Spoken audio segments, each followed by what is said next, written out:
ውድ አድማጭ ተመልካቾቻችን ለጌታችንና ለመድኃኒታችን ለኢየሱስ ክርስቶስ የትንሣኤ በዓል መታሰቢያ 2018 ዓመተ ምህረት እንኳን በሰላም አደረሳችሁ እያልኩኝ ዛሬ የጌታን የትንሣኤ በዓል ምክንያት በማድረግ በነባር የቤተክርስቲያናችን አገልጋዮች በሆኑትና በአካባቢው ላይ ታሪካዊ አሻራ ጌታ እንዲያኖሩ የረዳቸው ወገኖቻችን የሆኑት አባታችን ጋሽ ዳቢ በልሁና እንዲሁም ደግሞ እናታችን እትዬ አበበች ፈለቀ እንዲሁም የጋሽ ዳቢ በልሁ ታናሽ ወንድም የሆኑት ጋሽ ተሾመ በልሁና ባለቤታቸው እህታችን አሼቴ በይ እነሱ ቤት ነው ያለነው። እንግዲህ በጌታ ትንሣኤ በዓል ምክንያት በህይወታቸው በዘመናቸው እግዚአብሔር የሰራውን ነገር በእነሱ የተጠቀመውን ያደረገውን ነገር እና የሆነላቸውን ነገር ለመስማት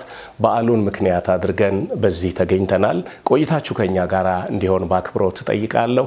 እንዲሁም ኢትዮጵያውያን እና በመላ ዓለም ያላችሁ ክርስቲያን ወገኖች ሁሉ እንኳን ለጌታችንና ለመድኃኒታችን ለኢየሱስ ክርስቶስ የትንሣኤ በዓል መታሰቢያ በዓል በሰላም አደረሳችሁ ላለሁ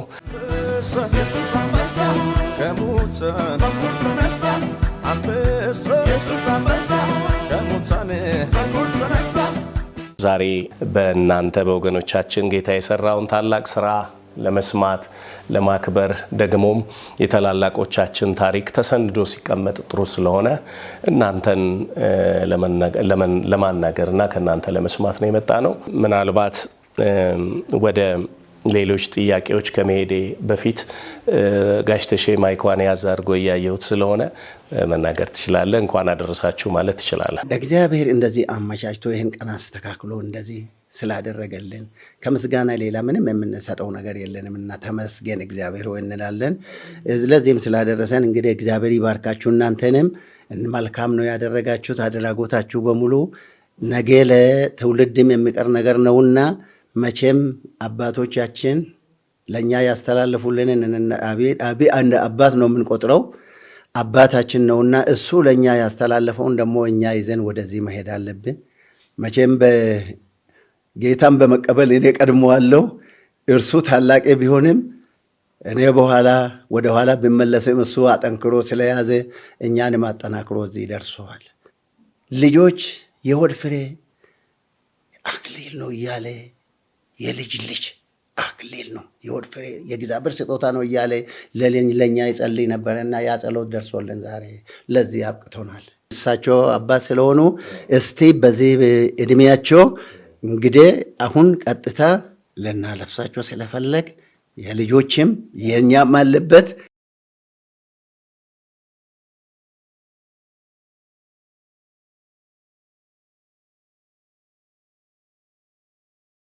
እግዚአብሔር አምላክ የተመሰገነ ይሁን። እንግዲህ በሆነው ነገር በጣም ተደንቀናል። ታላቅ ወንድምን እንደ አባት አይቶ በክብር እንዲህ በዚህ ቀን ማሰብ ትልቅ ነገር ነውና ጋሽ ተሼና እትዬ አሼቴ እግዚአብሔር አብስቶ ይባርካችሁ፣ ክብር ልበሱ። ምናልባት ጋሽ ዳቢ እንደው የሚለው ነገር ካለ። ጌታ የተባረከ ይሁን። እግዚአብሔር ይመስገን። የደስታ ቀን እግዚአብሔር ራሱ አደረገልን።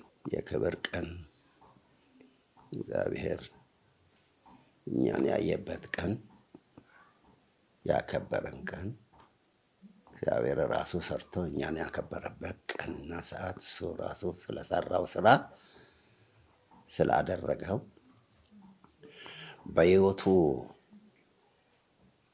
በሕይወቱ ፋንታ የኛን ሕይወት አተረፈ። እሱ ሞተው ለስሙ ክብር ይሁን። ስለዚህ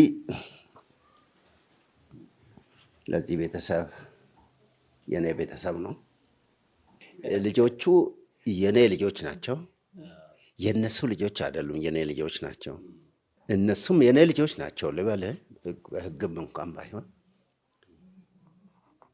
በሰላምና በጤና እግዚአብሔር ይህን የትንሣኤ በዓል በሰላም ስላደረሳቸው ለልጆቻቸው ዛሬ እምላለሁ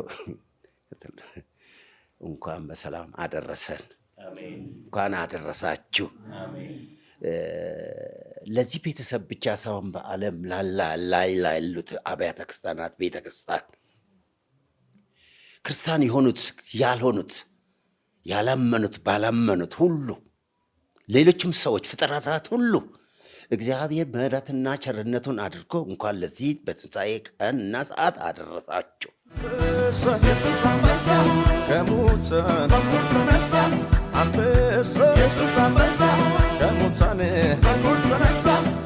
ክብሩ እሱ ይውሰደው።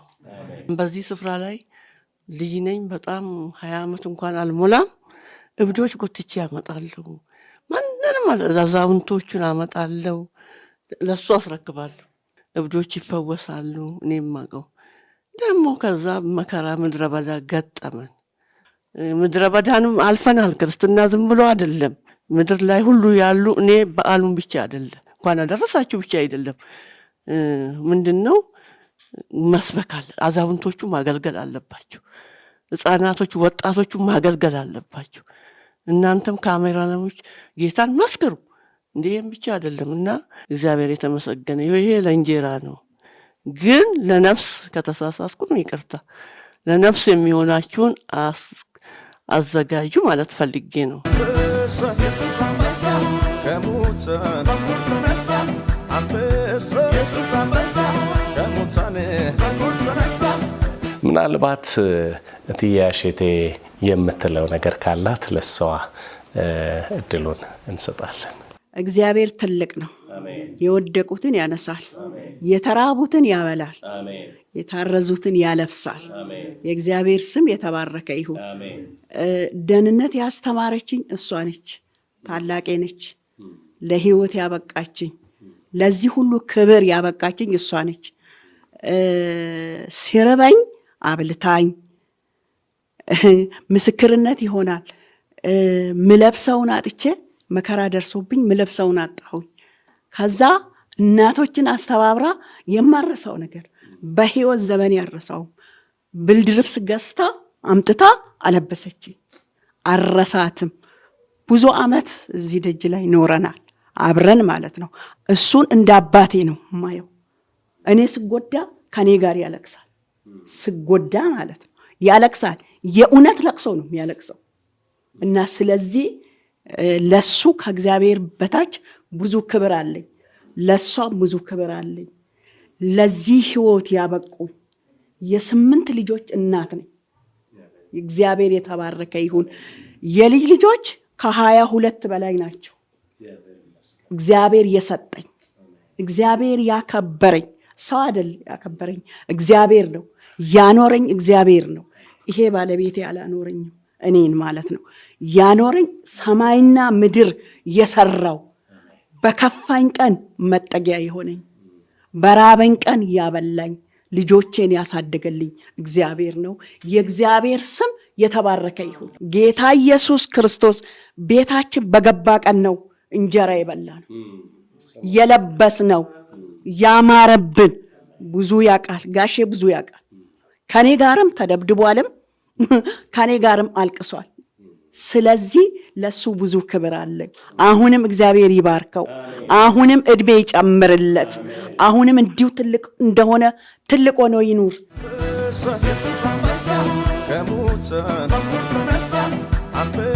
ኢየሱስ አንበሳ ከሙታን በኩር ተነሳ።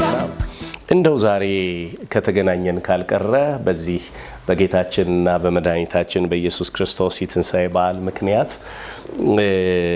እንዲህ ተገናኝተን ደስታችንን መግለጥ ከቻል ከህይወታችሁ የምንማረው ብዙ ነገር ስላለ ሁለታችሁንም ግራና ቀኝ የምንጠይቀው ነገር ይኖረናል። አሁን ግን እንደው ጋሽ ዳቢን መጠየቅ እፈልጋለሁ። መቼና እንዴት ነው ጌታ ኢየሱስ ክርስቶስን ያገኛችሁት? ጌታ እኔን ያገኘኝ በ15ኛው ዓመቴ ነው። ጌታን እኔን ያገኘኝ። እኔ ግን ያገኘሁት እና የተገናኘሁት በ68 ነው። 1955 ነው ጌታ እሱ ራሱ ያገኘኝ። እንዴት ነበረ ክስተቱ? እንዴት ነው ያገኘ? እንዲህ ነበረ። የባለመሬት ጭሰኞች ስለነበርን አባቴ፣ እኔ ደግሞ እነሱን ስለማገለግል እነሱ ሬዲዮን አላቸው። ያ ሬዲዮን ይዘምር ነበር፣ እዩት ጌታ ኢየሱስን የሚል። ይህን ሲሰማ ውስጤ ልቤ ውስጥ ገባ። ከፍት ነበር የምጠብቀው፣ ገበሬ ነኝ።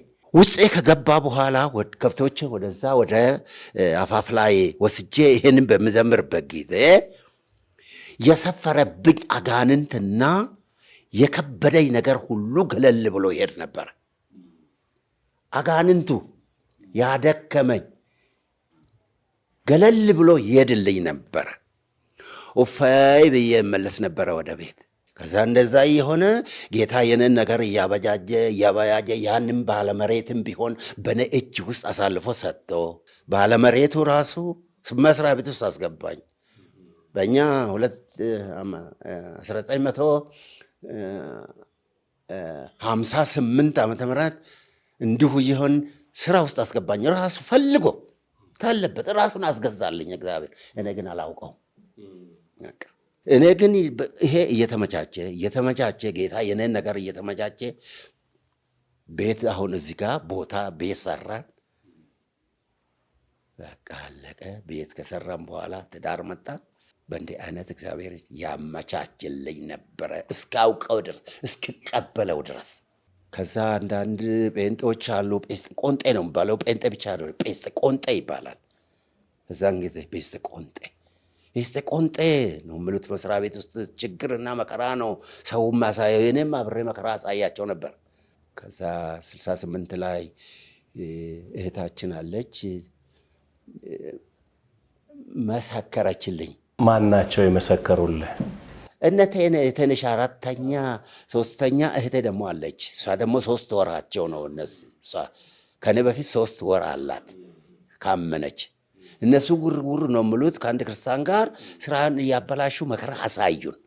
ትንሽ ቆይተን አይቼ ነው የምመጣው። ከድንኳን ላይ ከጣራ ላይ እንትን ይዘንባል ፍራንክ እየተባለ ነው የሚወራው። እሱን ለማየትና እንጂ የሄድኩት ለማመን አይደለም የሄድኩት። ከዛ ስል ያለት እንደምንም ጨረስና ፍራንክ የሚጣጣብ የምልበትን ስፍራ መፈለግ ጀመርኩ። ከዛ በኋላ ሳዩኝ ሁሉንም። ስፈልግ ምንም የለም፣ ስፈልግ ምንም የለም። ያለት ኢየሱስ የምለው ነው እንጂ የተጠላው እግዚአብሔር የምለው አልተጠላም ነበርና ሰውየው ያለት እግዚአብሔር ስል ነው ውስጤ ገባ። ያለት እግዚአብሔር የምለው ውስጤ ክትትሎ ገባ። ኢየሱስ አላለማ ያለት እና ይሄ ነው የገባኝ። ከዛ በሁለተኛው ጊዜ በሳምንቱ ማለት ነው እነዚህ አረንጓዴዎቹ ይዘምራሉ። ራሴን አላውቅም። መቀፈን ተንኩ። ምን ነበረ የምዘምረው? ህዝቡ ይመለሳል፣ በሚያስደንቅ ክብር ይገለጣል፣ ልጆቹን ፍለጋ ይመጣል። ረሳሁት እንትኑን። ይሄ ነው በደመና ይመለሳል፣ በማስገርም ኃይል ይገለጣል፣ ልጆቹን ፍለጋ ይመጣል። ይሄ በምልበት ጊዜ ፈንቶኛለሁ። ወድቄ ያለቀስኩትን ብቻ ነው ያየሁት። አለቀ። የሚገርም ነው። በእንዲህ አይነት ሁኔታ ጌታን አገኛችሁ። የአንተና የእትዬ አበበች የጋብቻ ሁኔታ ትዳራችሁ መቼ ነበር? በምን ዓመተ ምህረት ነው የተገናኛችሁት? እንደው ስለ ትዳር ሁኔታችሁ ስለ ቆይታችሁ እስኪ። ጌታ የተባረከ ይሁን። ጌታን ከማገኘቴ በፊት እዚህ ቅድም እንዳልኩት በዚህ መሀል ነው እንግዲህ ትዳር ቤት ሰራው። ቤት ሲሰራ ቤተሰቦቼ ትልቆች ናቸው። አባል ጀመሩ። አግባ የከሌ ልጅ ነው የሚሉት እነሱ።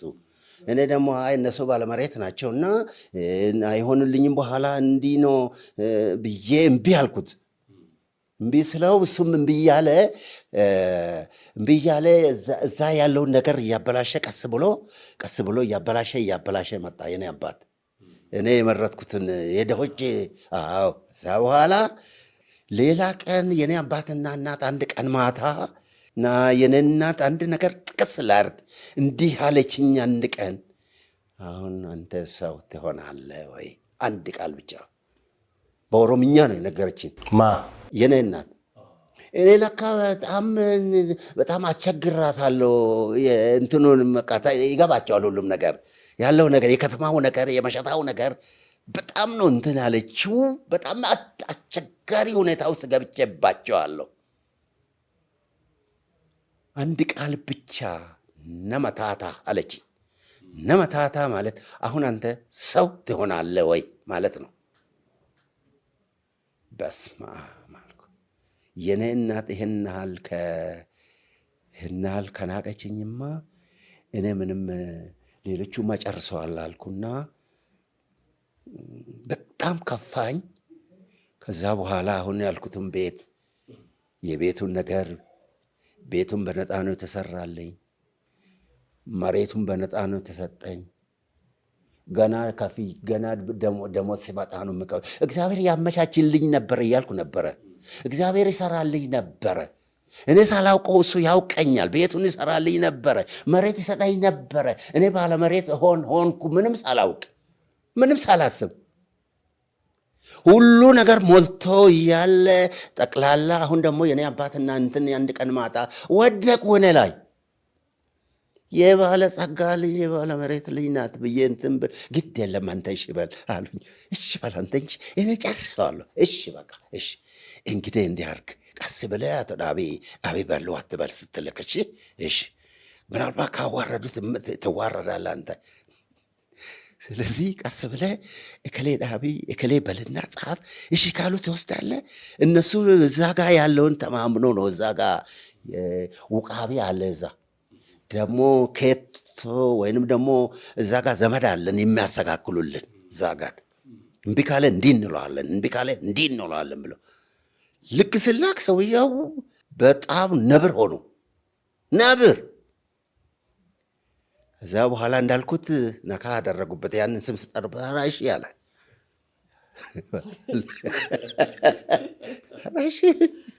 እሺ መጀመሪያውን አስጠንቅቀዋለሁ። ስትልቅ ዳዊት አትበል፣ በስኩር ነው የምትልቀው። ከሆነልህ ትወስዳለህ፣ ካልሆነልህ ውርደትህን ተቀበለ ዝም ነው። ምን አንታወቅም የሚል ሀሳብ ነበረና ሆነ። 65 ላይ እንትን አለ፣ 66 ላይ ጌታን ማለት ትዳር መሰረት። ልጆችን በተመለከተስ እንደው በዚህ በትዳር ዘመናችሁ እንደው የምትለን ነገር አለ? ጌታ የተባረከ ይሁን። ትዳር ከመሰረትኩም በኋላ እግዚአብሔር የኔን ነገር ያበጃጅ ነበር። በአንድ ብር ስራ ገብታለች። ያ አንድ ብር ደግሞ ቤትን ሁሉ ይችል ነበር። የኔ ትርፍ ነው። እየባረከ የኔ ትርፍ ነው። 2 ብር ነው የኔ። 2 ብር ደግሞ ሌላ ነገር ላም ገዝታን፣ ፈረንጅ ላም ገዝታን፣ ተደራጀን፣ ተማከርንና ቀን እሷ ያንቺን ቤት ይቻል የኔ ደግሞ እንዲሁን እየባረከ መጣና አንድ ልጅ አገኘን። 66 ላይ ጋብቻ ሆነ። 68 ላይ ልጅ አገኘን፣ አንድ ወንድ ልጅ። ጌታ የተባረከው። ከዛ 69 ላይ ሌላ ያኛው ወንድ ነው፣ ሴት ልጅ ተደገመች። እግዚአብሔር ሰጠን። 70 ሲሆን ይሄኛው የመጀመሪያው ልጅ 70 ላይ ይካትት ላይ ወደ ጌታ ሄደ። ስሞት ነው እንግዲህ። እሷም አሁን እኔም አኮረፍኩ። በቃ አልን በኦሮምኛ ልጃችን ልጆች አይጠብቅም መሰለኝ ይሄ እግዚአብሔር እኛም ብቻ ነው እንደምጠብቀዋልና እሷም ለብቻ አኮረፈች፣ እኔም ለብቻ አኮረፍኩ። እሷን ለብቻ ቅድም እንዳለችው እግዚአብሔር አገኛት፣ ለብቻዋ ያዛት። ተንበርክካ ቅድም ልድገመው ናጋጦሊ በኦሮምኛ ደህና ዋል እግዚአብሔር ሆይ ልጃችንን እንገድልሃልና እኔ አላመልክህም፣ ሰላም ዋል እስክመለስ ድረስ ብላ ተንበርክካ ትጸልይ ነበር። ጸልያ ልትሄድ እሺ ብላ እንትን ስትል ከምድር በታች ወይ ከሰማይ በታች ሁሉ ከንቱ ነው የሚል ወደ አሁኑ መንፈስ ቅዱስ መጣና ውስጥ አሳረግ ምልስ ወደዚህ አሁኑኑ አዘኑን አውልቃ አዲስ ልብስ ነጭ ልብስ ይዛ ወደ መስሪያ ቤት። የሚገርም ነው። ጌታ ይመስገን። በጣም ደስ ይላል። በኋላ ወደ ጋሽ ተሼ እመለሳለሁ። እንደጀመርኩ ከአንተ ጋር መቀጠል ስላለብኝ ኢየሱስ አንበሳ ከሙታን ተነሳ፣ አንበሳ ኢየሱስ አንበሳ ከሙታን ተነሳ። ወገኖች እንግዲህ አሁንም በጌታችን በመድኃኒታችን በኢየሱስ ክርስቶስ የትንሣኤ በዓል ምክንያት በወንድማችን ጋሽ ተሾመ በልሁ ቤት ውስጥ ሆነን የጋሽ ዳቢ በልሁና ቤተሰቡን የጋሽ ተሾመ በልሁና ቤተሰባቸውን የህይወት ታሪክ ጌታ በህይወታቸው የሰራውን ነገር እየመሰከሩልን እያደመጥን ነው ያለነው። ሁላችሁም አሁንም ከኛ ጋር ቆዩ። እንኳን አደረሳችሁ ላለው በድጋሚ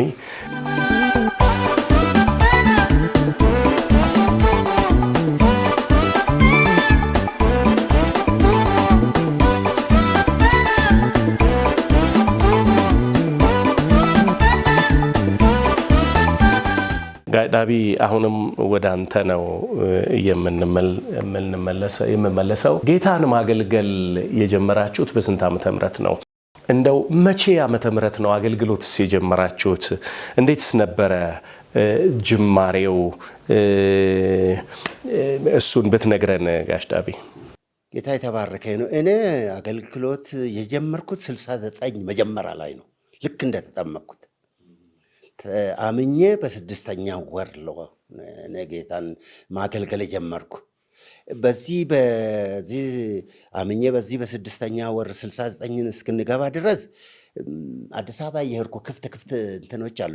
ክፍት አንዳንዶቹ እዛ እየቃረምኩ እመጣለሁ። የማደርጉትን አያለሁ። እዛ መሰር ክርስቶስ ሄዳለሁ፣ ቃርማለሁ። የሆነ ነገር በቃ እኔ አሁን ውስጥ በጣም የእግዚአብሔር ፍቅር በጣም ስለገባ ሮጬ ያንን ነገር በልቶ መምላት እንደነሱም ደግሞ ታዲያ እዚህም አይሆንም የሚል ሀሳብ ስላለኝ ውስጤ የጋለ እንትን አለኝ። ውስጤ የጋለ በኦሮምኛ አችት ከንታ ይኩን አስትስ እንታው ምን ማለት ነው? እዛ የሆነው ነገር እኛ እዚህ ቤታችን ውስጥ አይሆንም እንደ ብዬ ሀሳብ አለኝ ውስጤ። 69 ሁሉ ሰው በሶማሌ ጦርነት ተመርጠው ይሄድ ነበር። እኔም ትምህርት ተማርኩና ቆይ እነሱ እዚሁ ይጠብቁ ተባለ። እኔም አብዮት ጥበቃ ነኝ። አብዮት ጥበቃነት ደግሞ በጣም ተመቸኝ። መቼ እንደሚወጣ መቼ እንደሚገባ እዛ ስለማይ እዚህ ያለውን ነገር ቅድም እንጫወት ነበር። በስንት ሰዓት እንደሚወጣ በስንት ሰዓት እንደሚገባ ስለማ እንዳይነኩ አደርግ ነበረ። ብዙ ነው። ይሄንን ሁሉ ያደረገ የሰራ እግዚአብሔር ነው። ጠላትን የመታ የረገጠ እግዚአብሔር ነው። እኔን የሚመራኝ እግዚአብሔር ነበር። በእኔ ላይ የሰራው እግዚአብሔር ነበር። ኑሮን የባረከ እግዚአብሔር ነበር። አገልግሎት የሰጠኝ እሱ ነበር። ማንም እኔ ጋ የለም።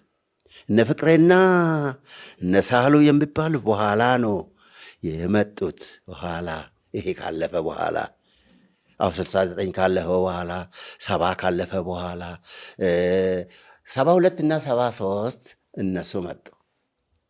አብረን ማገልገል ጀመር። 74 ላይ ሲደርስ እነሱ ታሰሩ።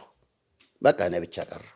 ጠቅላላ የከተማው ክርስቲያን ተብሎ የሚጠራው በቁጥር ነው ያለው። እነሱ ሁሉ ታሰሩ። በዚህ በአብዮት ጥበቃ ምክንያት ነው እኔ እዛ ስላለው እዚህ ሲፈልጉኝ የለሁም፣ እዚህ ሲፈልጉኝ የለሁም። ካርቻሌ ውስጥ የሚገቡትን ሰዎች እነሱም ማገልገል፣ ቤተሰባቸውም ማገልገል በጣም ችግር ነበረ። እንግዲህ አገልግሎት ላይ እነሱም ማሳደግ፣ አይዞ ማለት፣ ሰውም ማስተባበር፣ ገንዘብ ይዘው እኔም ቤተሰብ ማስተዳደር በጣም ምን ቸገር ነበረ። ቢሆንም በደስታ ነበር የምሰራው። ይሳካልኝ ነበር፣ ይሆንልኝ ነበር። ጌታ እግዚአብሔር ያሳካልኝና ያከናውንልኝ ነበር። ምንም የተቸገርኩት ነገር የለም። ሁሉም ይሆናል። ጋሽ ዳቢ የሚደንቅ ነገር ነው የምትነግረን። እውነት ነው። ክብር ሁሉ ለጌታ ይሁን። ያን ጊዜ እናንተ እዚህ አካባቢ ጌታ እንዳገኛችሁ መጸለይ፣ ማገልገል ስትጀምሩ ሙሉ ወንጌል ቤተክርስቲያን አልነበረችም? ተዘርፋ ቀረች። የትኛዋ? አንድ ቦታ ብቻ ነው ያለችው እኮ አዲስ አበባ ውስጥ አንድ ቦታ ያቺ 4 ኪሎ 5 ኪሎ አካባቢ። ስለዚህ እዚህ እናንተ ነው ያላችሁት እንጂ ሌላ አጥቢያዎች አልነበሩ። የሙሉ ወንጌል እንኳን ሌላ አጥቢያ ይቅርና እንኳን የአጥቢያን ስም እንኳን ይቅርና የክርስቲያን ሰው አንድ ታገኝ ባልታ አካባቢ። ኦኬ ግሩም። ታዲያ እንግዲህ በእንዲህ አይነት ሁኔታ ውስጥ ይሄ አገልግሎት በእናንተ ቤትና ዘመን ሲጀምር ሁለታችሁ ቀድማችሁ ጌታን ስላገኛችሁ አበበችም አገልጋይ እንደነበረች አንተም ታገለግል እንደነበረ እንደዚሁ ከአንዳንድ መረጃዎች አግኝቻለሁኝ። አበበች እንዴት ነበር የምታገለግለው? እንደው ስለሷ አገልግሎት ብትነግረን። ቅድም እንዳለችው እሷ ጠቀስ አድርገች እንትኑን ያለ ማለት እንጂ እሷ ያላት ጸጋ አንደኛ ምስክርነት ነው። ምስክርነት ነው ይሆንላታል። አሁን ራሱ ከዛን ጊዜ ጀምሮ እሷ ትችልበታለች። እንዴት እንደሚሆንላት እኔ አላቅም። በቃ መንገዱን ሁሉ ከዛ እሷ ይሄን ምስክርነት በደንብ ነው የምትችልበት። ይሆንላታል። ይዛ ነው የምትመጣው። እኔ አጠናለሁ። እኔ ቃሉን ነግረዋለሁ፣ እጸልይለታለሁ። ሰይጣን ካለበት አስረዋለሁ። አላወጣም ችዬ። ለምን ከጮኸ ያሳስረኛል። ችግሩ ይሄ ነው እንጂ እንትን አይደለም። ስለዚህ ማንኛውም አይነት ሰው ብቻ ይምጣ፣ ከተማውም ቢሆን በገጠሩ ትችልበታለች። ይሄ ወደ ፉሪ አካባቢ ነው፣ ፉሪ ስር ነው የእነሱ ቤተሰብ። ይሄን ጠቅላላ በእግር ሄዳ ከተማውን ታመጣለች፣ አጠናለሁ፣ ታመጣለች፣ አጠናለሁ፣ ታመጣለች። ቃሉን አነብለታለሁ፣ ቦታውን፣ ሰዓቱን ጸልይለታለሁ። ሰይጣን ካለ ይታሰራል። በቃ ቸርች መውሰድ ነው። መሰረ ክርስቶስ እስካለችበት እስከ 73 ድረስ ይመስለኛል ታዛጋችሁ። ሰው አለቀ። 73 ገባን። 74 ስንመጣ ትልቅ ስደት መጣ። ይህ ስደት ጠቅላላ አቃቂ ክፍለ ከተማ ጴንጤዎችን ሁሉ የሚያሳስርና እንትን የሚል እግዚአብሔር አስቀድሞ አንተ ገና በቅጡ ሳታውቀው አውቆህ ነገሮችን ሁሉ አደራጅቶ ከዛ እሱን እንድትቀበል ከረዳህ በኋላ ቤቱን ለአገልግሎት ተጠቀመበት። ትንሽ በቃ አለቀ። ትንሽ ፈነጨበት እንጂ ትንሽ አይደለም እኮ።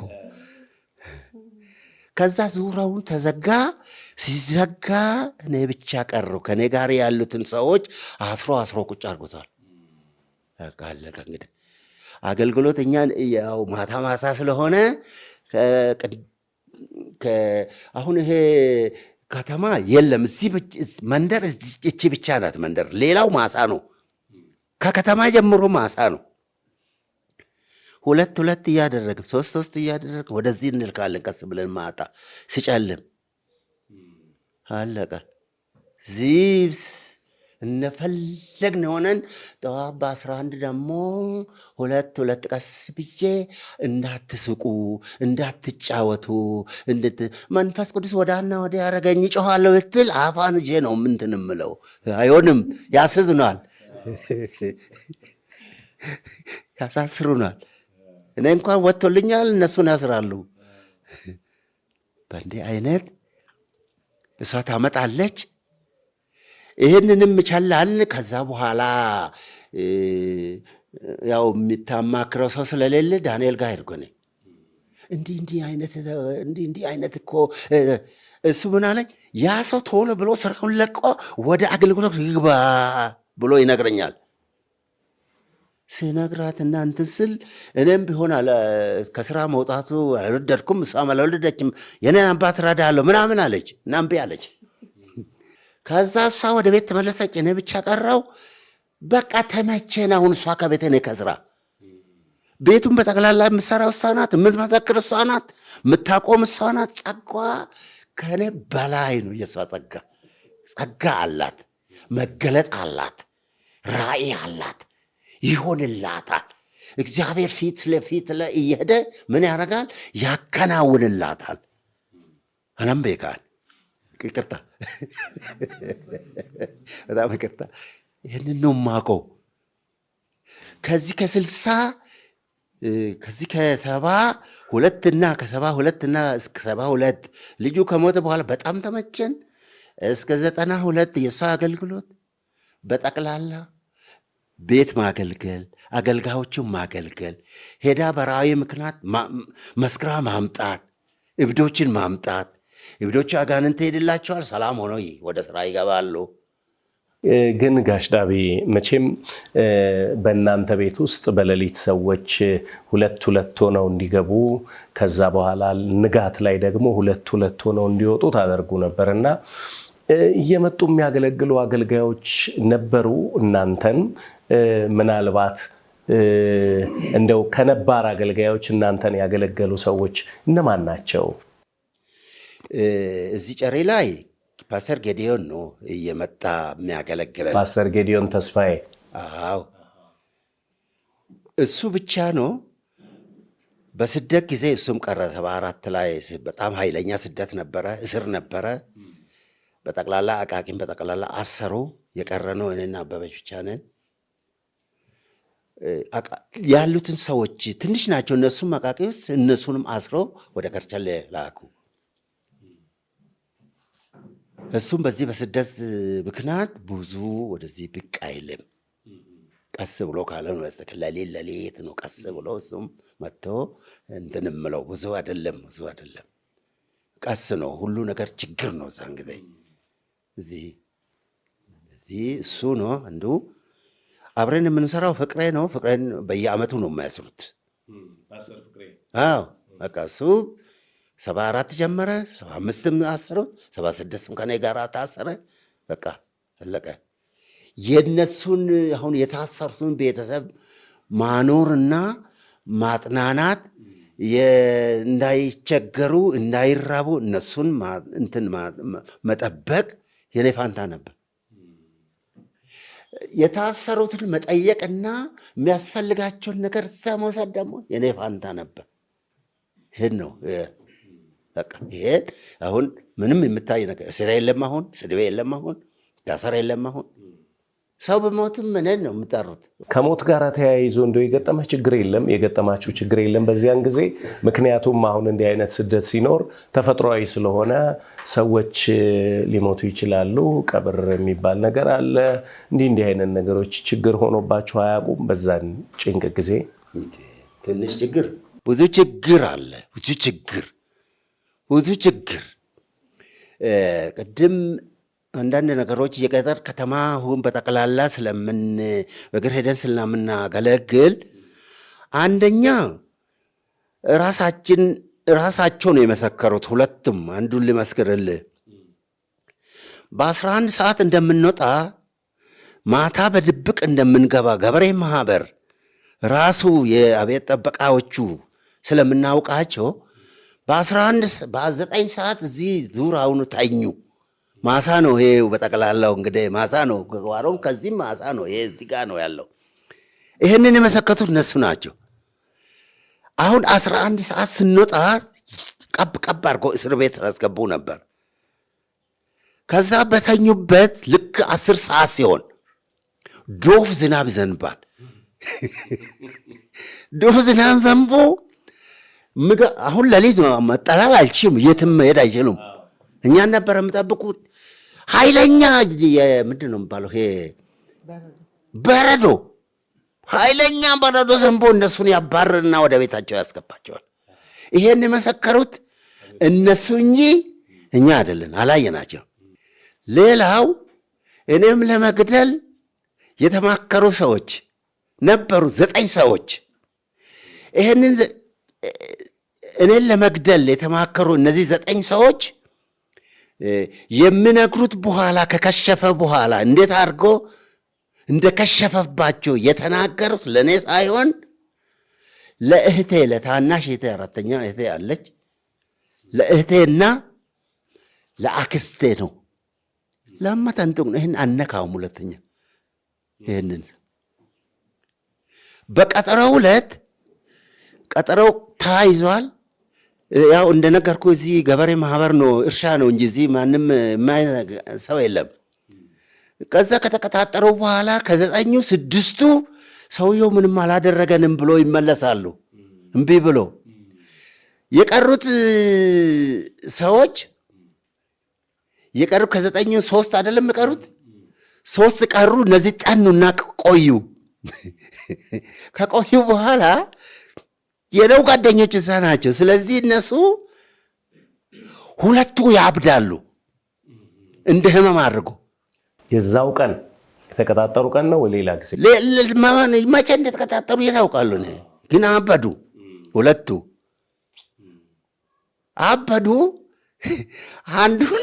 አንዱ ካበደ ሰው ያው ስለማውቀው እኔ እዛ ሄጄ ልጸልይ ሄድኩ። ጸለይኩለት ቢሆን ምክንያቱን አላወቅም። ስለታመመ ነው። አዎ ስለታመመ አበደ። ይሄም አበደ። እዚህ ያለው አንዱ ከተማ ነው ያለው፣ አንዱ እዚህ ነጋ ነው ያለው። ሁለቱም አበዱ። ዋናው ግን እሱ ምንም አልሆነም። ይሄንን ሁለተኛ እንነካም ልንሞት ነበር ብሎ የተናገረው ለእኔ ሳይሆን ለነሱ ነው፣ ለእህቴ ለአክስቴ። ከዛ በኋላ እነሱ ነገሩንና ማን እንደሆኑ አሁን አወቅ።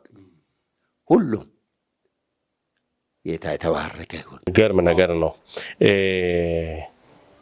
በኋላ ላይ የመጀመሪያ ተሿሚ አገልጋዮች እነማን ነበሩ በእናንተ አገልግሎት? እንግዲህ እዚህ ጨሪ አካባቢ ላይ የተጀመረው የወንጌል እንቅስቃሴ እናንተ ቤት በኋላ ከቀጠለ በኋላ የመጀመሪያ ተሿሚዎች እነማን ነበሩ? ታስታውሷቸዋላችሁ?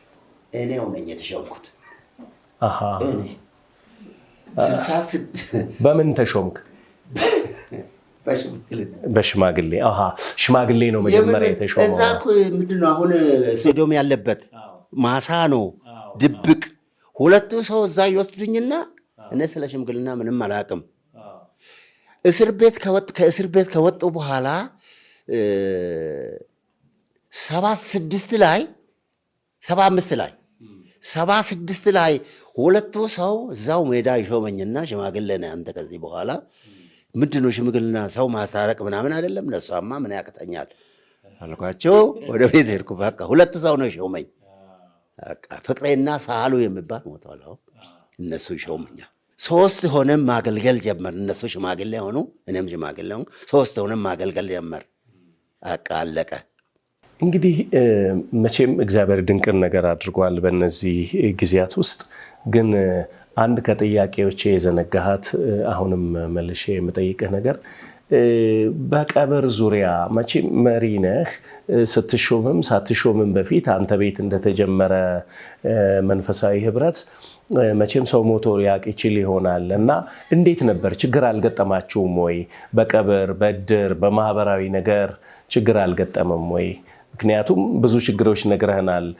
መንገድ ሲወጣ ለአካባቢው አንተ በር ላይ እንዳይሰራ፣ መብራት ውሃ ሲመጣ ለአንተ እንዳይገባ፣ እንዲህ አይነት ተጽዕኖ ይደረግብህ ነበርና ሰው ሞቶ ሳያውቅም ወይ? እንደው ጌታ ረድቷችሁ ወደ ቀብር አልሄዳችሁም ወይስ ምንድን ነው?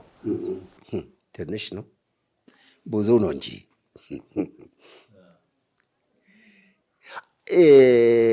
አስቀድሞ 72 ያው 72 73 74 75 76 78 ድረስ የምናደርገውን ነገር ለሰዎች አንናገርም። 4 ሰዎች ነው 5 ሰዎች ናቸው ማቁት። ሰው የሞተበት ሰው የምናደርገውን ነገር አያውቅም። እኛው ነው የምንጨርሰው። ዋናው ደግሞ እኔ ነኝ አሰማሪ። በቃ ያለት ነው እንደው ያለት የሞትለት ነው የትቀብራሉ ብሎ ሁሉ ነገር እግዚአብሔር ይረዳኝ ነበር። ሁሉ ነገር እግዚአብሔር ያከናውንልኝ ነበር። የፈለገው ነገር ይሁን፣ የፈለገው አይነት ሞትም ይሁን ውስጥ ነው የምንገባው። ያው አገልጋይ ማለት እንደዚህ እንዳሁኑ አይደለም። ሬሳ ማጠብ አለ፣ መገነዝ አለ፣ መቅበር አለ እዛ። እኔ ደግሞ እግዚአብሔር ያስተምረኝ ነበር አስቀድሞ ምን እንደሚሆን። ለመገነዝ እንዴት አድርጎ ነው የሚገነዘው? የማውቅ ሰው ነው የሚገንዘው። ይሄ ሁሉ እኔን ነበር የምጠብቀው። 8 ሰዓት ስራ ደግሞ ይጠብቀኛል፣ ይሄኛው ደግሞ ይጠብቀኛል። ችግር የቤት ሰው የሞተበት ሰው የምናደርገው ነገር አያውቀው ምን እንደምንሰራ። መኪና ተከራይተን ብቻ ስንነሳ ብሎ ይቀራል። በቃ እዚሁ ነው የሚቀረው እሱ። አለቀነ። ቀብረን መጣን። እግዚአብሔር የተመሰገነ ይሁን። በጣም ድንቅ ነገሮች ነው እየነገርከን ያለው ጋሽ ዳቢ። ክብሩ ሁሉ ለጌታ ይሁን። እንደው በህይወትህ በአገልግሎታችሁ አጋጣሚ ይሆናል ብላችሁ ያልገመታችሁት እግዚአብሔር በእናንተ የሰራው የምትደነቁበት ነገር የምትሉት ነገር ካለ አንድ ነገር አጠር አድርገህ ንገረንና ወደ ጋሽ ተሼ እንሄዳለን። ብዙ ነው፣ አይጨረስም እንጂ ብዙ ነው፣ አይገመት። እብድ ለምሳሌ እብድ ነው ይዛ የመጣቸው አንድ ቀን ይዛ መጣ። ከብት ላሞች ምናምን አለን እዚህ እኔ ድርቆሽ እየከመርኩ ነበርና በፊት እንግዲህ ቀስ ብለን አንድ በግ አገኘን፣ አንድ በግ ሆላ ሲያርግ እንላለን በኦሮምኛ። እና ሰውየው ምን ይላል ይዛ መታ እንደምንም እንዴት እንደመጣላት አላውቅም። አንድ እብድ እንዴት ነገረችው። እዚህ ጠበል በአንድ ጊዜ የሚፈውስ ጠበል እዚህ አለ ብላ ነው ይዛ የመጣችው። የሚፈውስ ጠበል በአንድ ጊዜ። እሺ ያለ ተከተላት። መሀል መንገድ ሲቀድ ጆ ማልቱ አስጅራ እንደ ኧረ ምን አለ እነ ሙሉጌታ ሰፈር ነው እንደ አላት። አዎ አይ ልመለስ ሌላ ቀን። አይ አሁንማ ትሞታለህ ከተመለስክ አለችው። አሁንማ ትሞታለህ ከተመለስክ እንደምንም እዛ ድረስ ምናምን ብላ እንደምን ቆይ አለ። መጣ እዚህ ስንደርስ በግ አገኘሁልህ፣ በኦሮምኛ በግ አገኘሁልህ ብላ እሷ እንትን አትልም። ሰውዬ እዛው አይዘረርልም ቤት ገብተው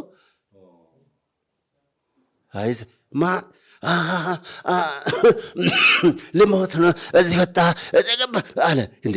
ስለዚህ ታመምኩ ካለ ይሄ የታመመ እንትን መስዋዕት ሰይጣን ስለማይቀበል እሱ ነው የምነግረን እኮ በኋላ የታመመ ወይ የጎደለ ነገር ሰይጣን ስለማይቀበል ታመንኩ ብሎ እሱ ተዘርሮ ሌላ ችግር መፍጠር ነበረበት እንዳይሞት ለመዳን። እሱ መስዋዕት ያደርጉኛል ብሎ ፈርቶ ነው ወይስ? ኦኬ ያለ ስላሴ ዘርናት ያውቃታል። ምን ያውቃታል? እንዲህ ነው ደንቡ። በዛን ጊዜ የሚወራው እንዲህ ነው። እዛ ትንሽ ረጋ ስል ህይወት ውጭ ግቢ የምለው ነገር ረጋ አለና አሁን ጎዶች ያለ ሰውየው አሁን ውሸቴን ነው አለ። ውሸቴን ነው። እሷ የኃይለ ሥላሴ ዘር ናት። ስለዚህ እዛ ጋር መስዋዕት አድርጋ ልታሳርደኝ ፈልጋ ብዬ ነው እንዲህ የታመምኩት። ስለዚህ ሰይጣን መስዋዕት ጎዶሎ ከሆነ እንዴት ነው አይቀበልም? መስዋዕቱ ልክ ካልሆነ ወይንም የሙሴ ሕግን ታውቃለህ፣ የጎደለ ነገር የቆሰለ ምናምን የሚባል ንጹህ መስዋዕት ካልሆነ አይቀበልም። ያ ንጹህ መስዋዕት ካልሆነ በስተቀር ስለዚህ ነው የታመመ ሰው እንዲህ ስለሆነ ብለው ነገረንና ጌታን መሰከርለት፣ ጸለይንለት። መሰረተ ክርስቶስ ነው። ሰላም ሆነ። 09 የሚባል አለ አሁን ግርማ ትእዛዙ ያለበት ስፍራ እሱ ነው ያዳረሰው። ያ እብዱ መስክሮ ማለት ተፈውሶ እንዲህ አይነት አለ። እግዚአብሔር የተመሰገነ ይሁን። እንግዲህ አድማጭ ተመልካቾቻችን እንደሰማችሁት ጋሽ ዳቢ ከ40 ዓመት በላይ ጌታ በሕይወታቸው የሰራውን በሱና በቤተሰቡ የሆነውን ለጌታ ክብር እንዲሆን ታሪክንም ትውልድ እንዲያውቅ በዚህ መልኩ የበዓል ፕሮግራሙን ደስ በሚል ሁኔታ እንደዚህ እያከበርናለን። አሁንም ከኛ ጋር እንድትቆዩ በአክብሮት ጠይቃለሁኝ። ኢየሱስ አንበሳ ከሙታን ተነሳ፣ ኢየሱስ አንበሳ ከሙታን ተነሳ። እግዚአብሔር አብስቶ ይባርካችሁ። ጋሽ ተሼ ወደ አንተ ልመለስ። ጋሽ ተሾመ አንተ የጋሽ ዳቢ ታናሽ ወንድም ነህ።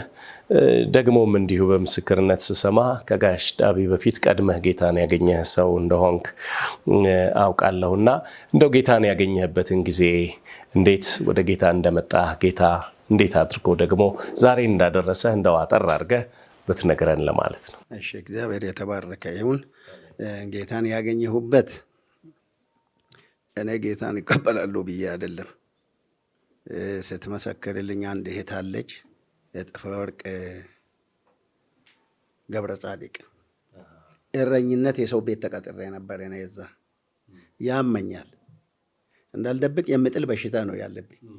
ያመኛልና ደግሞ እረኝነት አስገብቶኛል ቤተሰቤ። የምጥል በሽታ ያለበት ሰው ከብት ይጠብቃል እንዴ? ራሱም ተጠባቂ ነው። ግን እዛ ስታየኝ እቺ ተማሪ ናት። አቃቂ የመንግስት ትምህርት ቤት ትማራለች። እኔ ቅጥረኛ ነኝ። ጠዋት ይጥለኛል፣ ከብት እጠብቃለሁ። በዚህን ጊዜ አንተ ለምን እነዚህን ከብቶች ትጠብቃለህ? የሚያድን ጌታ አለና ናና ሲጸለይልህ ትድናለህ፣ ጌታን ተቀበል ትለኛለች። እንዴ በምን መልኩ ሄዳለሁ ሲል ጠዋት እኔ ትምህርት ቤት አቃቂ ስለምገባ 2 ሰዓት ተኩል ነው የምገባ። አንተ በጠዋት 1 ሰዓት ሲሆን ከዚህ ከፍት ሳታስወጣ ጥፋ አለች። ጠፋው። የ6 ወር ደሞዝ ጥዬ ጠፋውኝ። መንገድ ላይ ጠበቋት፣ ይዛኝ ሄደች። አቃቂ 5 ክርስቲያን ነው ያለው። እነሱም ተደብቆ ወደ ቆርቆሮ ፋብሪካ አለሙ ሰዓት ቤት የሚባል አካባቢ እዚህ ቆየኝ አለችንና ዳቦ ገዝታልኝ የእረፍት ሰዓት ትምህርት ገብታ እስከምትወጣ ድረስ። ከዛም በኋላ እዛው ቆየዋት። ይዛኝ ጸሎት ቤት እዛ ወሰደችኝ። እነዛ ሰዎች ጸለውልኝ እና እንደምንም አሉኝና 2ኛ ቀን ተመለስኩ። ስመለስ ጸሎት ቤት ያለው እነሱም ለካ 6 ኪሎ ቅድስተ ማርያም ጀርባ ላይ ሄዶ እዛ ነው የሚያመልኩት። እነ ወርቅዬም እዚህ መርካቶ ውስጥ ነበሩ። አይ ከበሽታው እንድድን ይጸለይለትና እዛ ይሄድና ይጸለይለት ተባለ። እኔ እዛም ሲሄድ የተጸለየልኝ ነገር የለም፣ ምንም የተጸለየልኝ ነገር የለም። አመንኩ፣ ተቀበልኩ። እኔ ከበሽታ ለመፈወስ ነው የምፈልገው። እንዲህ ስንል ምን ይሆናል? እዛው እየሄድኩ ወደ 1963 እና 64 አካባቢ ነው ይሄ ነገር ያለው። ልክ እዛው እየሄድን እያመለክን እያለ ልክ 67 ነው አይደለ? እንትን ግርግር የነበረበት 66 እና 67 አካባቢ ዘመቻ ሲባል ያንን ድንኳን የነበረንና ጽሕፈት ቤቱን ተወረሰ። ሲወረስ ሙሉ ወንጌል ያለች እዛ ብቻ ናት። እኛ ሙሉ ወንጌል ነው የምንሄደው። እዛ ሆስቴል ፎቅ ላይ ቅዳሜ ጸሎት ነበረ። እሱ እኛ አባልነት የለንም። እዛ ለጸሎት ነው እንጂ የምንሄደው። አሁን የሚያጽናናም የሚያስተምርም አልነበረም። እቺ እጥፍ ወርቅ አስተላልፋ ለእነ ወርቅዬ ሰጠችኝ። እነ ወርቅዬ ቤት እነ ሳራም ነበሩ፣ እነ አዳነች ሁሉ ነበሩ። ተማሪዎች ናቸው። ቤት ተከራይቶ አዲስ አበባ የሚማሩ እነሱ ጋር እያደር እዛ እያመለክን እያለ ያን ድንኳን መንግስት ሙልጭ አድርጎ ቤቱንም ወረሰ፣ ድንኳኑንም ወሰደው። እዚሁ ተመለስን። እኔ ገበሬ ነኝ፣ በጣም ጥሩ ሰው ነኝ። በጣም ጥሩ ሰው ነው። ይማጣለሁ። እሱን እትዬን እንጠይቃለን። ከዚያም በኋላ ምን ቢሆን ጥሩ ነው እንዴ? አንተ ለምንድን ነው ይህን ጴንጤ አትተውም ወይ? አለበለዚያ ትታሰራለህ ሲሉኝ፣ አይ ከመታሰር ምንድን ነው የሚያደርግልኝ? ጴንጤ ብተው ምንድን ነው የምትደረግልኝ? ጠጅ ብጠጣ ጥሩ ነው። በቃ ተውኩኝ፣ ትቼ መለስ አልኩኝ። መለስ ስል እነ ዳቢ የምናገሩት በሙሉ ይሄ አሁን እየተደበቁ የሚገቡትን በሙሉ አያለሁኝ። እኔ አልጸልየም እዛ እጄ እኔ ወደዛ ዞር ብያለሁኝ። ከዛም በኋላ ያ ቦታ ፈረሰ፣ ተወረሰ። ክርስትና ዝም ብሎ ቀረ። እኛ ግን ቀስ ብለን የነማ ቤት ማታ እንሰበሰብ ነበር። የነ ዳቢ በኋላ ናቸው። ከእናንተ በፊት የምራኔ ቤት አቶ ምራኔ ንዳ ፓስተር ምራኔ እዚህ እንትን ውስጥ ማብራታይ እዛ አዳር ጸሎት እንሄድ ነበረኛ። አዳር ጸሎት እዛ ቀስ ብለን ማታ ገብተን ይህንንም ሀል እንደዚህ አያስፈራም፣ እንደናንተ አያስፈራም። ገብተን እነሱ ክልሉ የጥበቃ ክልል ነው። ገብተን አድረን ጸልየን እንወጣለን። ከዛም ተበታትነን ቅርት ተለያየን ቆየን። ምንም ይሄ ነው የሚባል ነገር የለም። ብነግራችሁ ደህንነት የሚያስተምር የለ፣ መጽሐፍ ቅዱስን የሚያስጠና የለ፣ ምንም የምል የለም። እሷም ያሳመነችኝ እንዲህ አይነት ጣት ፎቶ ቀርጸዋል።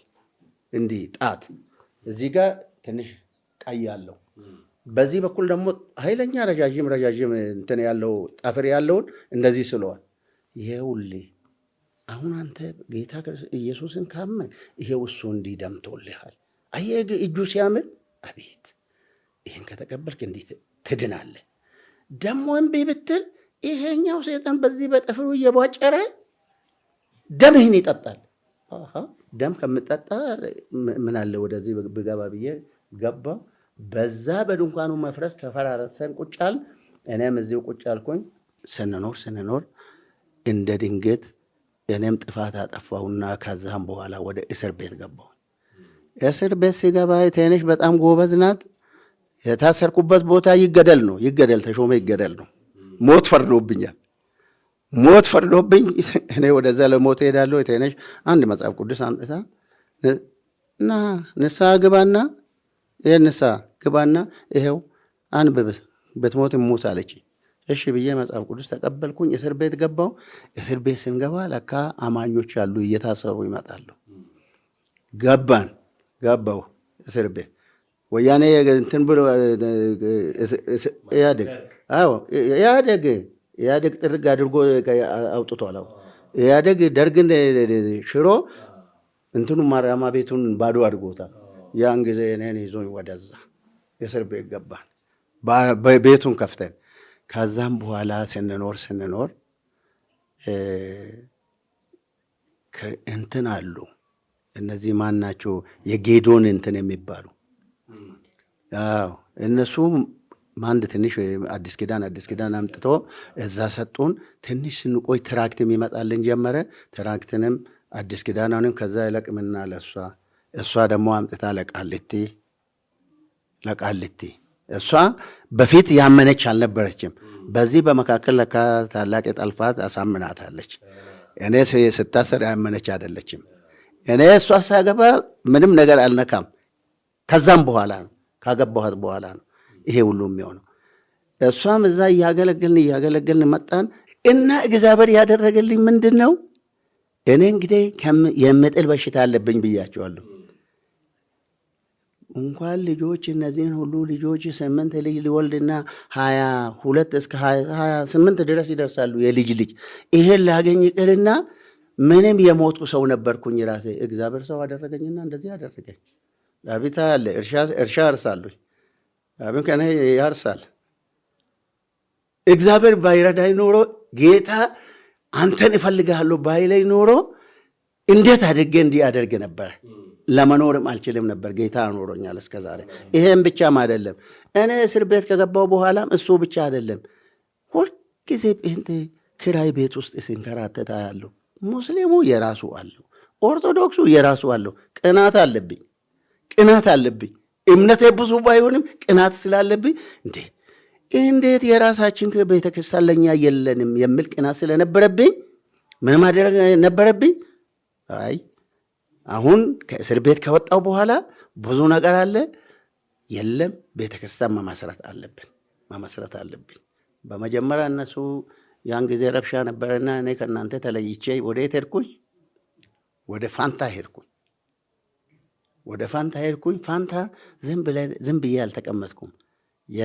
የነጋሽ ሳሉ ቤት ጋር የእሙዬ ቦታ ላይ 20 ቆርቆሮ ቤት ሰርቼ ቤተክርስቲያን መስርቼ ነው ወደዚህ የመጣሁኝ። ዝም ብዬ አልመጣሁም። ወደዚህ ስንመጣ እንደ ድንገት እዚህ አካባቢ ላይ ሙሉ ወንጌሎች እርስ በርስ አልተስማሙም ነበረ። ቦታ ነበረ እዚህ የሙሉ ወንጌል አጥባበ የጸሎት ቤት እዚህ ጫሪ እርስ በርሳቸው ሲጣሉ ቆይ እስቲ ወደኛ ቤት አመጣንና ከሷ ጋር ተማከረን። ዳብንም ጠራን፣ ከልጆችም ጋር ተማከረን። ለምን ቦታ አንሰጥም? ከኛ ላይ ቆርሰን ለምን አንሰጥም? ሰጠን። እግዚአብሔር ከሰጠን ላይ እኛ ደግሞ መልሰን 300 ካሬ ሰጠንና እዚህ ጋር አሁን ያለውን ቤተክርስቲያን ተክለን ዛሬ እናመልክበታለን። ይሄው ዛሬ ከዚህ ወጣ ብለን እዚህ በራችን ላይ አመልከን እንቀመጣለን። እንዲህ ነው ህይወት ታሪካችን። እግዚአብሔር የተመሰገነ ይሁን። በእውነት ድንቅ ምስክርነት ነው። ጋሽ ተሼ እንደው ምናልባት 8 ልጆች አሉኝ ወደ 28 የሚሆኑ ልጆች አሉኝ ብለሃልና እግዚአብሔር የተመሰገነ ይሁን። እውነት ነው፣ ልጆች የእግዚአብሔር ስጦታዎች ናቸው፣ የሆድም ፍሬ እርሱ ዋጋ ነው ይላል ቃሉና የሰጠህ እግዚአብሔር ነው። እኔ ግን በዚህ ውስጥ የባለቤትህን ጀግንነት አያለሁኝ። እስር ሲገጥም በተለያዩ ውጣ ውረዶች ውስጥ ስታልፍ የእሷ ጥንካሬ ነው ቤትህ እንዲቆም ልጆች እዚህ ደረጃ እንዲደርሱ እግዚአብሔር በብዙ ተጠቅሞባታልና እንደው ስለሷ የምትለው ነገር አለ ወይ? ስለሷ የምለው ብዙ ነው ያለኝ። ብዙም ቢኖረኝ ትንሽ በጭልፋ ጨለፍ አደርግና እናገራለሁኝ። እግዚአብሔር ዓላማ ነበረውና በእኔ ላይ እቺ ባለቤቴ ለ8 ዓመት እንደምንም ጠብቃ ትራክት በዚህ መካከል እየተሸከመች አምጥታ ለቃሊቲ እያስረከበች ዛሬ ቃሊቲ ሙሉ ወንጌል አለች አይደለ? ዛሬ ማሳተም ትችላለች። ያኔ ማሳተም አትችልም። ከአሜሪካ ሁሉ ይመጣልናል ለኛ እስር ቤቱን እሷ እየተሸከመች የዚህ ትራክቱን ታመጣለች። እንዲህ ነው ክርስትና ተስፋፍቶ ወደዚህ ጋር የደረሰው በአገልግሎት። ጎበዝ ናት። ጎበዝ ባትሆን ይሄም ደጅ ጥላ ብትሄን ዛሬ እንደዚህ አምራ እሷ አትቀመጥም ነበር። እግዚአብሔር ስራ በረታሽ። እግዚአብሔር ይባርክ። ይሄ ነው ኢየሱስ አንበሳ ከሙታን ተነሳ። ኢየሱስ አንበሳ ከሙታን ተነሳ። የሰማናቸው ምስክርነቶች ድንቅ ናቸው። የግድ አሁን ወደ ሁለተኛው ፓርት መሄድ ይጠበቅብናል። እንግዲህ ወገኖች ከአፍታ ቆይታ በኋላ ተመልሰን ደግሞ እንገናኛለን።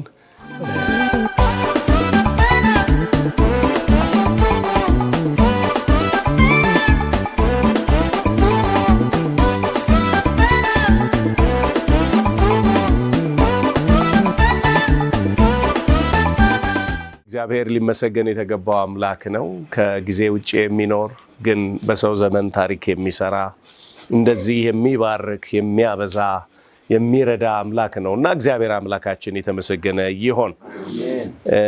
አሁን ወንድማችን ኢብራሂም የእንኳን አደረሳችሁ መልእክት ያስተላልፍና ከዛ በኋላ ይህንን ፊታችን ያለውን ዳቦ የሚቆርሱልንን ይጋብዛል። እግዚአብሔርን እጅግ አድርገን እናመሰግነዋለን። ክብር ለእግዚአብሔር ይሁን። ሁላችሁንም በድጋሚ እንኳን ደስ አላችሁ ለማለት እወዳለሁ። በተጨማሪም ደግሞ በተለያየ ስፍራ ሆናችሁ በዓለም ዙሪያ ይህንን ትንሣኤ በዓል በዚህ ስፍራ ስናከብር የምትከታተሉ ሰዎች እናንተንም እንኳን አደረሳችሁ ለማለት እንወዳለን። እንግዲህ ሁላችንም በዚህ ስፍራ የተገኘ ነው በዚህ ታላቅ ቤተሰብ ብዙ አገልግሎት ያገለገሉ የወንጌልን ሥራ ከመሰረቱ ጀምሮ አብሮ ከጌታ ጋር የሰሩ ጌታ በሕይወታቸው እየተገለጠ የሰሩ ሰዎች ጋር ነው ያለነው። እኔ ድጋሚ እናገራለሁ፣ እንኳን ደስ አላችሁ። ይህን ቤተሰብ ስታዩ እንኳን ደስ አላችሁ። ሃሌሉያ። ስለዚህ ጌታን እያመሰገንን ይህንን በፊታችን የተቀመጠ ዳቦ ጋሽ ዳቢ አብረን ይህንን ዳቦ እንቆርሳለን።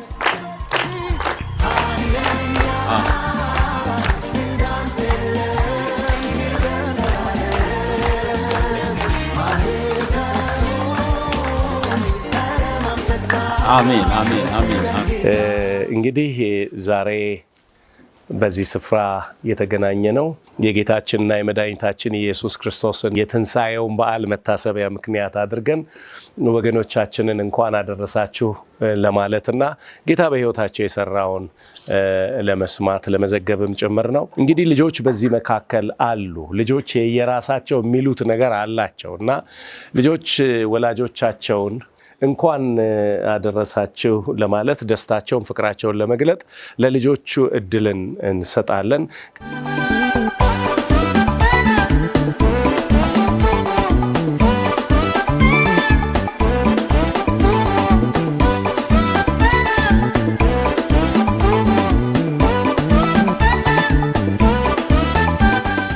እድሉ ስለተሰጠኝ አመሰግናለሁ። ሁላችሁንም ለትንሣኤ በዓል እንኳን እግዚአብሔር በሰላም አደረሳችሁ እላለሁ። ስቀጥል ፍቅሬን ስገልጽ ለጋሼ ፍቅሬን ስገልጽ ጋሼ አባቴ አጎቴ በጣም ነው የምወድ በጣም ነው የምወድ በጣም እግዚአብሔር ሺህ ዓመት ከዚህ በኋላ ሺህ ዓመት እድሜን ይጨምርልህ ያለምልምልህ። ያቺኛውን ከረሜላዋንም ግን እንዳትወጥ ከረሜላ ይገዛልኛል እና ሁሌ ከረሜላ ይገዛልኛል እና ከዛ አገባሁ ወለድኩኝ። ከወለድኩ በኋላ በመጀመሪያ እንዲህ አለ ለባለቤቴ ማለት ነው፣ ስሜንም ወስድ ባለቤቴ ዳቢ ይባላል። ስሜንም ወስደ እምወዳትንም ልጅ ወስደ ትችለዋለህ ወይ ብለው ጥያቄ ጠየቁት። መልስ አልሰጠም። እሱ ዝም ነው፣ በዝምታ ቆየና ከለታት አንድ ቀን ግን ቆዩ እና እሳቸው ራሱ እንዲህ አሉ፣ አሁን ከእንግዲህ በኋላ ስሜን መልሰህልኛል አሉ። ሰለሞን የት ጋር ነው ያለው? ሰለሞን ማለት የኔ ልጅ ነው። በቸርች ውስጥ ኪቦርድ ተጫዋች ልጅ ነውና ማለት ነው። ሰለሞን ይባላል እሱ። ስሜን መልሰህልኛል፣ ከእንግዲህ በኋላ ልጅቷን ውሰዳት፣ የሰለሞን አባት ስለተባሉ እሳቸው ማለት ነው። ከዛ ሲቀጥል ደግሞ ምን እንዳሉ ልንገራቸው አሁንም መልሼ ማለት ነው። ከረሜላ ይገዙልኛል ብያለሁ። ሁሌ በልጅነቴ ጀምሮ ነው ከረሜላ እየገዙልኝ ቆዩና አሁን አሉ ይቀስ ብለው አንድ ቀን አድገሻል፣ ትልቅ ሆነሻል፣ ከዚህ በኋላ ከረሜላ አልገዛልሽም አሉኝ። ከዛ ሲሉኝ ማለት ነው እኔ አዘንኩኝ። እንዴት ከረሜላ አልገዛልሽም ይለኛል ብዬ ዝም አልኩና የዛን ቀን ሌላ ቀን ግን ጠበቅኩትና ጋሼ እኔ አላደኩም ገና ነው በአንተ ዘንድ፣ ስለዚህ ሁሌም ከረሜላውን ግዛልኝ አልኩት። እሺ ያለኝ እስካሁንም እየገዛልኝ ነው። እግዚአብሔር ከዚህ በኋላ 1000 ዓመትን ዓለም ልሞለት እንዲሁ ደግሞ አክብሮት እንደከበረ ከብረናል ብሏል። እግዚአብሔር ነው ያከበረን እና ከብረናል። ፍቅሬን ስገልጽ እንደዚህ ነው።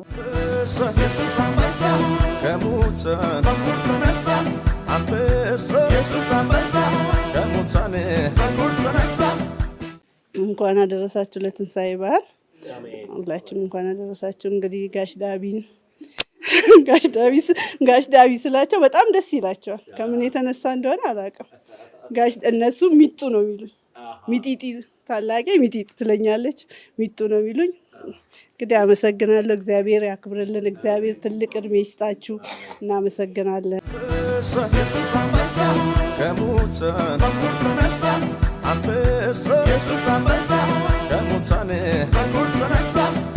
እሺ፣ ስሜ ድርቤ ተሾመ እባላለሁኝ። ለትንሣኤ በዓል እንኳን አደረሳችሁ ላለው እኔ በጣም ነው የምወዳቸው። በእውነት ከልቤ ነው የምወዳቸው። አጎቴ በጣም ነው የምወዳቸው። እድሜ ዘላለም 1000 ዓመት ይስጣቸው። አመሰግናለሁ።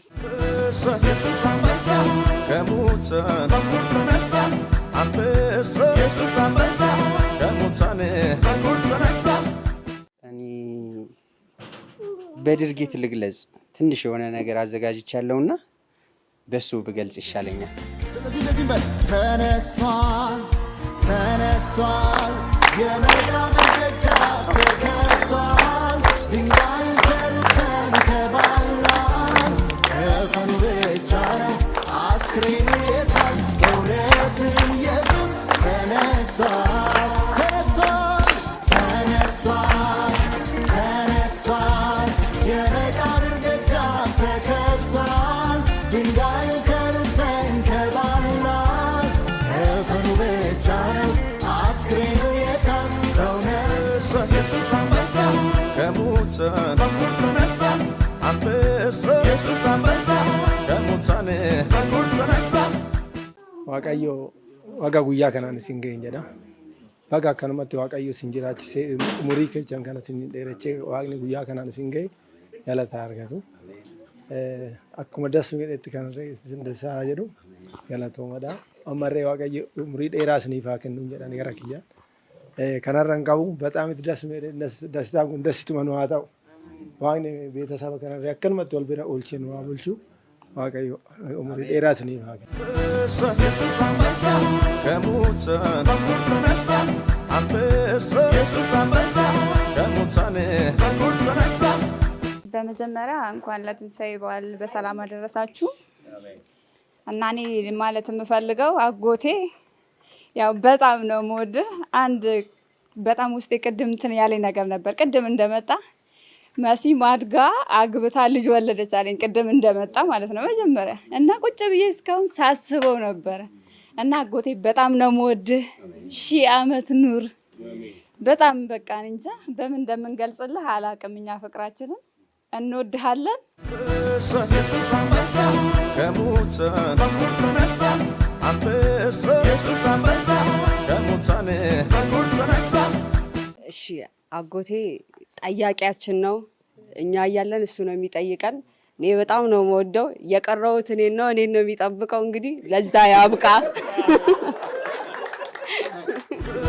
ኢየሱስ አንበሳ ከሙታን ተነሳ፣ አንበሳ ኢየሱስ አንበሳ ከሙታን ተነሳ።